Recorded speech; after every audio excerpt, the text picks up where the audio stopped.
नमस्कार दोस्तों, स्वागत है आप सभी का। दोस्तों, बहुत ही इंटरेस्टिंग खबर निकल के आ रही है।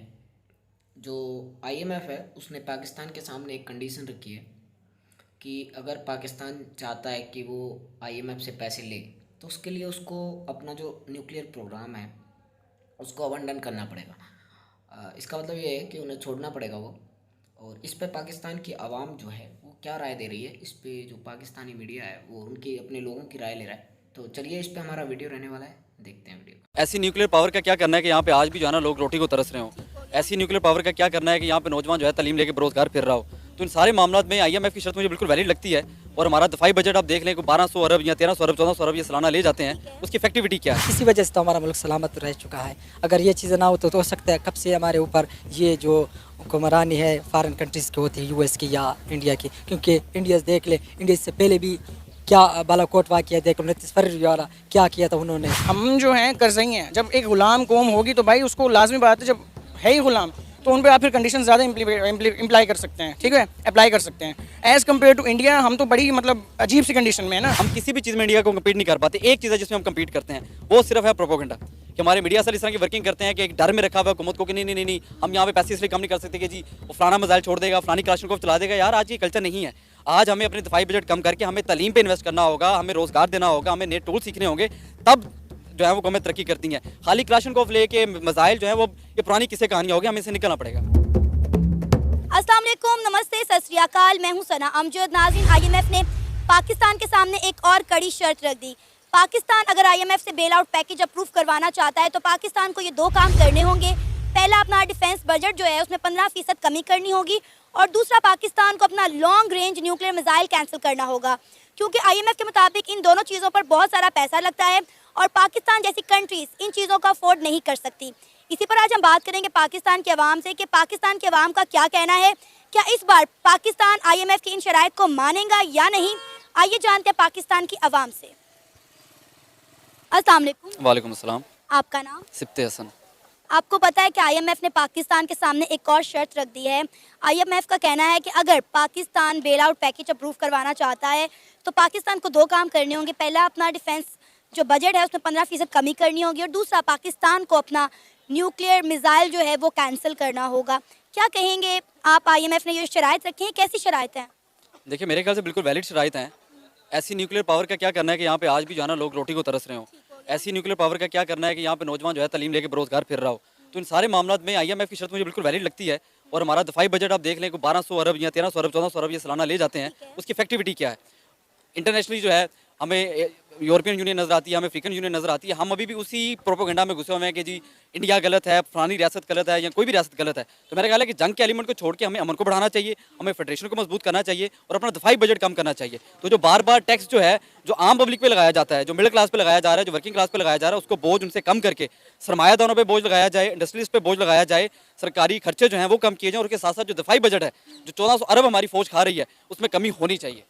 सर, इंडिया भी अपने बजट का बहुत बड़ा हिस्सा अपने डिफेंस सेक्टर पर लगाता है, लेकिन कभी इंडिया के ऊपर इस तरह का एलिगेशन तो नहीं लगा, इंडिया पर रोक टोक नहीं की गई। अब आप देखें कि इंडिया अपने डिफेंस सेक्टर पर कितना ज़्यादा बजट लगाता है कि आए दिन कोई ना कोई वो चीज़ लॉन्च कर देता है, कोई ना कोई नया एक्सपेरिमेंट वो करता है।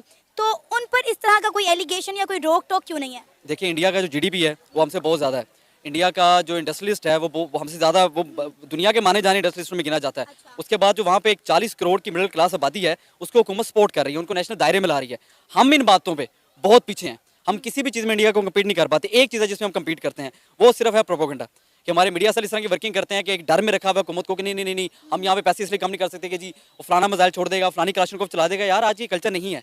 आज हमें अपने दफाई बजट कम करके हमें तालीम पे इन्वेस्ट करना होगा, हमें रोज़गार देना होगा, हमें नए टूल सीखने होंगे, तब जो है वो कौमें तरक्की करती हैं। खाली क्लाशनकोव लेके मिसाइल जो है वो ये पुरानी किस्से कहानियाँ होगी, हमें इससे निकलना पड़ेगा। पर पाकिस्तानी गवर्नमेंट की तरफ से भी इसकी एक स्टेटमेंट सामने है। उन्होंने कहा है कि पाकिस्तान अपने न्यूक्लियर प्रोग्राम पर किसी तरह का कंप्रोमाइज़ नहीं करेगा। हम चाहे घास खाएं, चाहे हम मर जाएं, लेकिन हम अपने न्यूक्लियर वेपन्स पर आंच नहीं आने देंगे। उसे हम संभाल के रखेंगे और उसे किसी के हाथों में नहीं देंगे। अवाम तो ऑलरेडी घास खा रही है। अवाम के पास बचा क्या है? पेट्रोल किधर चला गया है, जॉब्स नहीं है, जॉब सिक्योरिटी नहीं है, तो अवाम तो घास खा ही रही है। तो मुद्दा ये है कि दुनिया की जितनी भी न्यूक्लियर पावर्स बाकी हैं उन्होंने अपनी कौमों को डेवलप किया है। उन्होंने उससे, हम तो न्यूक्लियर होने के बावजूद हमारे यहाँ पे बिजली का मसला है, तो ऐसी न्यूक्लियर पावर का क्या करना है? मतलब हम क्या उससे वही न्यूक्लियर पावर है ना जिसको हम लोग कुछ दिन पहले सऊदीया को बेचने की भी बातें कर रहे थे। देखें, हम सर्विसेज तो दे रहे हैं, हमारी तो जो सिक्योरिटी है वो तो सिक्योरिटी गार्ड कंपनी बनी हुई है, सऊदी अरब ले ले पैसे दे दे, कतर ले ले, हमने फीफा वर्ल्ड कप में भी जाकर उनको सर्विसेज दी हैं, तो हम तो सिक्योरिटी गार्ड कंपनी का भी कैरेक्टर प्ले कर रहे हैं। अब वो जो सरमाया जो आ रहा है वो गवर्नमेंट के पास तो नहीं आ रहा, वो सीधा सीधा हमारा आर्मी के पास जा रहा है। तो आर्मी जो है इस वक्त न्यूक्लियर की चीज़ें भी देख रही है, प्रॉपर्टी की चीज़ें भी देख रही है, सोसाइटीज़ भी बना रही है, सब कुछ चल रहा है। अवाम जो है उसका ख्याल किसको है? और ये हुकूमत को इस पर सोचना चाहिए कि अगर वो आके दूसरी चीज़ों पे अपने खर्चे कम नहीं कर रहे, अवाम पे बोझ डाल रहे हैं, तो इवेंचुअली वो जो तबका है जो हमारे यहाँ पे बस रहे इक़्तिदार है, उनको अपने खर्चे कम करने चाहिए। और ऐसी न्यूक्लियर पावर जो रोटी नहीं दे सकती, ऐसी न्यूक्लियर पावर जो बिजली नहीं दे सकती, अवाम का उससे क्या ताल्लुक है? तो मेरा ख्याल है कि उसको बिल्कुल ठीक पॉलिसी है, हुकूमत को इसको इम्प्लीमेंट करवाना चाहिए। ये न्यूक्लियर पावर, मेरा ख्याल है कि न्यूक्लियर मिसाइल जो है हमने इसलिए संभाल के रखे हो कि कहीं इंडिया हम पर हमला ना कर दे। हमें इंडिया का बहुत ज़्यादा खतरा है, इसलिए हम अपना बहुत ज़्यादा बजट का हिस्सा जो है अपने डिफेंस सेक्टर पर भी लगाते हैं। वो प्रोपेगेंडा की वजह से लगाते हैं ताकि बजट ज़्यादा ले सकें। अब यही न्यूक्लियर पावर हमारा 1 लाख पाकिस्तानी दहशतगर्दी में शहीद हुआ है, तब किधर थे? APS के जो बच्चे शहीद हुए हैं तब ये पावर किधर थी? हमारी कोई भी मतलब ये ऐसे सेंसिटिव इश्यूज पे बात बन जाती है कि इंसान कहता है कि इस पे क्या बात करनी है, लेकिन हमारी कोई भी ऐसी बेस नहीं है जहाँ पे हमला ना हुआ हो। तो हम सिक्योरिटी जो है हमारी वो तो अभी भी स्टेक पे है। यहाँ तो उसका एक कोई अच्छा हमने रद्द-ए-अमल देखा हो, तारीखी उस पर देखा हो कि यार हमने उसका हम दहशतगर्दी से बचे हों, इंतहापसंदी से बचे हों, तो कोई उसका अगर आफ्टर इफेक्ट ही नहीं है, उसका रिजल्ट ही कोई नहीं है, तो क्या करना है इसका? घास फूस तो हम खा रहे हैं, तो अगर उससे बच के थोड़ा सा घास फूस के ऊपर कोई टॉपिंग एक्स्ट्रा हो जाए, कोई थोड़ा मीठी हो जाए, तो वो कर लेना चाहिए। आपका नाम? मोइन खान। मोइन खान, IMF ने पाकिस्तान के सामने एक और शर्त रख दी है। IMF ने कहा है कि अगर पाकिस्तान IMF से बेल आउट पैकेज अप्रूव करवाना चाहता है तो पहले उन्हें करना ही होगा कि अपना डिफेंस जो बजट है उसमें 15% कमी करनी होगी, और दूसरा अपना जो लॉन्ग रेंज न्यूक्लियर मिसाइल है वो कैंसिल करना होगा। क्या कहेंगे, कैसी शर्त रख दी है IMF ने पाकिस्तान के लिए? ये अगर देख लिया जाए पाकिस्तान के लिए बहुत ठीक है, ये जो उनकी शराइत है मान लीजिए, लेकिन वक्त के साथ साथ के इम्पैक्ट कंट्री पर भी हो सकते हैं बहुत ज़्यादा। IMF की बहुत सारी शराइत मान चुके हैं, आपको लगता है कि पाकिस्तान की गवर्नमेंट ये शराइत भी उनकी मान लेगी? हो सकता है किसी हद तक मान ले, लेकिन हो सकता है ना मान ले, क्योंकि ये मुल्क की सलमियत का बहुत बड़ा हिस्सा है। क्योंकि सलमियत इसी वजह से तो हमारा मुल्क सलामत रह चुका है। अगर ये चीज़ें ना हो तो हो सकता है कब से हमारे ऊपर ये जो हुक्मरानी है फॉरेन कंट्रीज़ की होती है, US की या इंडिया की। क्योंकि इंडिया देख ले, इंडिया से पहले भी क्या बालाकोट वाक़या देख लो, 29 फरवरी वाला क्या किया था उन्होंने, इसी वजह से तो हम बच गए। अगर ये एटम बम ना होता शायद ये हम हमारे ऊपर चढ़ाई करती, इसी एटम बम की वजह से तो हम महफूज हैं। इंडिया ने अगर हमारे ऊपर कोई करना होता, चढ़ाई करनी होती, तो बड़े मौके थे। हमारे मुल्क के जो हालात गुजर रहे हैं, हम जिन चीज़ों से गुजर रहे हैं, इंडिया ने कुछ करना होता तो इंडिया कब का कुछ कर गया होता। लेकिन इंडिया इसी वजह से नहीं करना चाहता। मिसाल के तौर पर एटम हमारे पास है, उनके सफ़ में खड़े हैं, सिर्फ एटम हमारे लिए हिफाजत है, बाकी तो हम बहुत कमज़ोर हैं। फाइनेंशियल तौर पर देख के बिजनेस के रिलेटेड हमसे बहुत पीछे हैं, IT के लिहाज से भी हमसे बहुत उनसे पीछे हैं, क्योंकि IT में वो ठाप पर जा रहा है। मिसाल के तौर पर अब US के उनके साथ मुलाकात हो कि हम IT में मज़ीद फंक्शन करना चाहते हैं, जिसकी वजह से वो नेक्स्ट आने वाले वक्तों में वो चीन के साथ मुकाबले में खड़ा होगा इंडिया। तो हम इंडिया के साथ बना क्यों नहीं लेते? क्योंकि इंडिया के साथ हम ऑलरेडी 4 जंगें कर चुके हैं और उन 4 जंगों का जो है हमें कोई फ़ायदा, कोई हासिल वसूल नहीं हुआ है, सिर्फ और सिर्फ नुकसान ही हुआ है। आपको नहीं लगता अगर इंडिया के साथ ताल्लुकात में बेहतरी आ जाए तो हमें ये डिफेंस सेक्टर की इन चीज़ों पर इतना पैसा लगाने की ज़रूरत ही ना पड़े? हाँ ये भी है, लेकिन इसका जो बुनियादी मसला है वो मसला है कश्मीर है।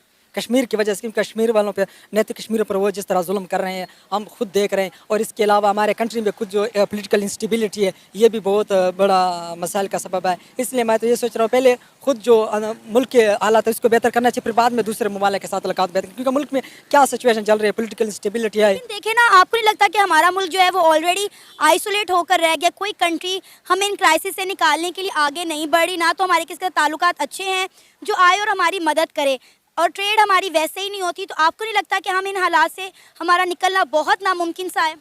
मैं ये कह रहा हूँ क्या, मैं सबसे पहले IT को जो निज़ाम इसको मजबूत करना चाहिए। IT का निज़ाम अरे बहुत पीछे है। आपका नाम? मोहम्मद अली रिजवान। आपको पता है IMF ने पाकिस्तान को बेल आउट पैकेज अप्रूव करने के लिए एक बड़ी शर्त रख दी है।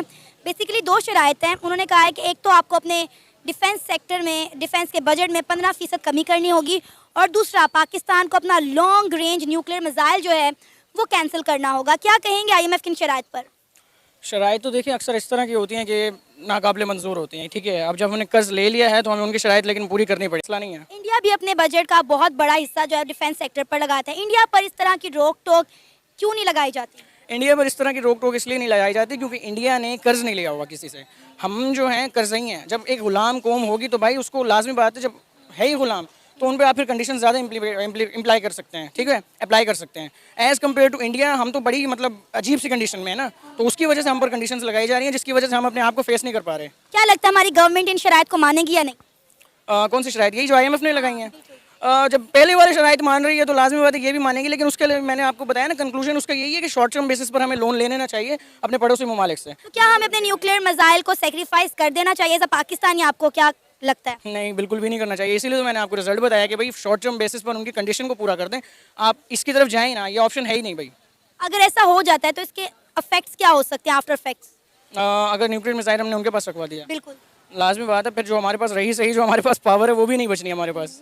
तो ऑब्वियसली यही है कि भाई उन्हें तो मतलब इस कंडीशन पर जाना ही चाहिए। जैसे मैंने पहले कहा, इस ऑप्शन को अवेल करना ही नहीं चाहिए। सेकंड ऑप्शन ढूंढें, और सेकंड ऑप्शन यही है कि आप लोन लें। आपको पता है IMF ने मजीद ये कहा है कि इन दोनों चीज़ों पर बहुत सारा पैसा लगता है और पाकिस्तान जैसी कंट्री ऐसी चीज़ों को अफोर्ड नहीं कर सकती। मतलब हमारे लिए बहुत इंसल्ट की बात है कि उन्होंने कहा है कि हम न्यूक्लियर मिसाइल अफोर्ड नहीं कर पा रहे। न्यूक्लियर मिसाइल अफोर्ड नहीं कर पा रहे? किस बेसिस पर कहा है उन्होंने? उन्होंने कहा कि हमारे न्यूक्लियर मिसाइल पर, हमारी आर्मी पर, हमारे डिफेंस सेक्टर पर हम बहुत सारा पैसा लगाते हैं और पाकिस्तान जैसी कंट्री इन चीज़ों को अफोर्ड नहीं कर सकती, जो हमारे हालात हैं इस वक्त मुल्क के। बेसिकली उन्होंने कहा सही है। उन्होंने इसलिए सही कहा है क्योंकि हम लोग जो हैं वो डिफेंस पर अपना बहुत ज़्यादा मेजॉरिटी ऑफ बजट जो है वो हमारा डिफेंस पर ही लग जाता है। एजुकेशन सेक्टर में हमारा है नहीं, ठीक है, टूरिज्म पर हम मतलब एलोकेशन नहीं करते बजट की, सही हो गया, जिसकी वजह से हम ये है कि हमारी जो मतलब तरक्की की जो राह है उस पर मतलब वो इफेक्ट पड़ रहा है, उस पर हर्डल्स आ रहे हैं। तो वो हर्डल्स इसीलिए ख़त्म हो सकेंगे जब हम मतलब सिर्फ डिफेंस से आगे सोचेंगे, ठीक है। अब जैसे स्पोर्ट्स में तो चलो पाकिस्तान क्रिकेट है वो अच्छा है, लेकिन बाकी स्पोर्ट्स में अगर देखें तो बॉक्सिंग है, हॉकी है, उसमें हम इन्वेस्ट नहीं करते, ठीक है। हमें इसी तरह स्पॉन्सरशिप्स भी ढूंढनी चाहिए, लेकिन स्पॉन्सरशिप्स तभी आएंगे जब हम अपनी लाइबिलिटीज़ को मेंटेन करेंगे। देखिए, हम जो अपने मुल्क में ना तो कोई चीज़ बनाते हैं जो हम एक्सपोर्ट कर सकें, ट्रेड हम करते नहीं हैं, बाकी कंट्रीज़ के साथ हमारे ताल्लुकात अच्छे हैं नहीं, तो हम इन मसाइल से बाहर निकलेंगे कैसे? कोई हल नज़र आ रहा है आपको? अपनी पॉलिसीज़ हमें बेहतर करनी पड़ेंगी, ठीक है। पॉलिसीज़ बेहतर करने के लिए हमें सबसे पहले तो यही चाहिए ना कि भाई हम, जैसे आप कह रहे हैं ना कि हम सारा ट्रेड करते हैं, इंपोर्ट हम कर रहे होते हैं, एक्सपोर्ट हमारी बिल्कुल है नहीं, ठीक है, मैन्युफैक्चरिंग हमारी बिल्कुल है नहीं, हमारे पास मैन्युफैक्चरिंग वेयर हाउसेज नहीं है। सबसे पहले तो हमें ये चाहिए ना कि भाई अपनी चीज़ खुद बनाएं। अब इंडिया को देख लें, इंडिया की तरक्की का राज क्या है? यही है ना कि उन्होंने अपनी मेड इन इंडिया पर फोकस किया, एक्सपोर्ट बढ़ाई है, इंपोर्ट को कम किया है। आज बाकी कंट्रीज इंडिया में जाके भी मैन्युफैक्चरिंग हब्स बनाकर बैठी हुई हैं। वो इसलिए क्योंकि वहाँ उनकी मोनोपलीज नहीं है, यहाँ पे मोनोपलीज हैं। अब जैसे टोयोटा की है, यहाँ पे होंडा की है, उसके अलावा आप कुछ कर नहीं सकते। प्राइसेस जो हैं वो हाइक पे जा रही हैं, ठीक है। क्यों जा रही हैं? 70 लाख रुपए की गाड़ी मैं तो अफोर्ड कर नहीं सकता, सीधी है बात। पहले वही गाड़ी जो थी 15 लाख रुपए की थी, आज से 4 साल पहले, लेकिन अब 70 लाख की हो गई। क्यों? क्योंकि कोई एक्शन लेने वाला नहीं है, मोनोपली है ना यहाँ पे। 2-3 कंपनीज हैं, उनकी मोनोपली है, जिस वजह से यहाँ पे महंगाई ज़्यादा हो रही है और इन्फ्लेशन रेट जो है बढ़ रहा है। ये था हमारा आज का प्रोग्राम। आपने जानी पाकिस्तानी अवाम की राय। पाकिस्तानियों का यही कहना था कि अगर न्यूक्लियर मिसाइल सेक्रीफाइस करने से पाकिस्तान के हालात बेहतर हो सकते हैं तो पाकिस्तान की गवर्नमेंट को IMF की इस शर्त को मान लेना चाहिए। आप किस बारे में क्या राय है? आप भी अपनी राय का इजहार कर सकते हैं नीचे दिए गए कमेंट से। दोस्तों, आप अपनी राय जो है कमेंट सेक्शन में बता दीजिएगा, मैं अपनी बता देता हूँ। मैं समझता हूँ इनको अभी छोड़ देना चाहिए ये सब, क्योंकि इनके बस की नहीं है ये मिसाइल वगैरह का काम करना और इनको चलाना। पैसे लगते हैं इन चीज़ों के लिए, और पैसों की औकात हमें पता है पाकिस्तान की क्या है। और औकात ये है कि इनका आई थिंक एक जो डॉलर है उसकी कीमत 320 रुपये के करीब जा चुकी है, ठीक है। तो इनको ये मिसाइल विसाइल जो है इनके पास अच्छी भी नहीं लगती दुनिया को। और मैं समझता हूँ कि जो IMF की डिमांड है वो बहुत अच्छी है, क्योंकि यार ये नहीं अफोर्ड कर सकती ये सारी चीज़ें। ताकतवर लोग ही इस चीज़ को अफोर्ड कर सकते हैं। और इंडिया जैसे कंट्री हो गए, चाइना जैसे कंट्री हो गए, USA, रसिया, इन्हीं को शोभा देती हैं।